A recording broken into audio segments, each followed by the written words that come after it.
Alhamdulillah, TMJ umum sinar cerah terkini buat 7 warisan skuad Harimau Malaya.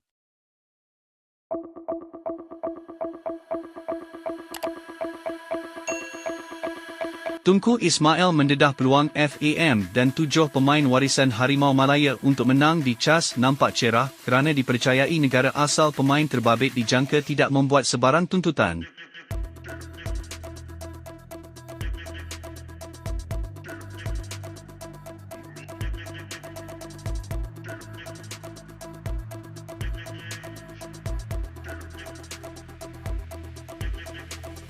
Menurut TMJ, ketika ini FAM dan 7 pemain warisan hanya berdepan halangan undang-undang daripada FIFA sahaja dan bukan dari negara asal 7 pemain terbabit.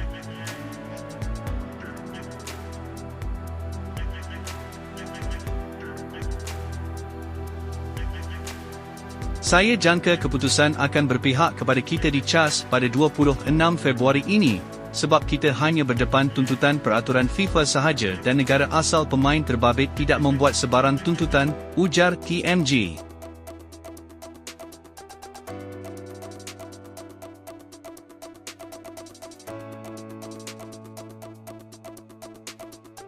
Terdahulu AFC melaporkan ada potensi Malaysia menang rayuan di CHAS. Konfederasi Bola Sepak Asia itu memberi bayangan rayuan FAM dan 7 pemain warisan di CHAS berpotensi berakhir dengan keputusan positif.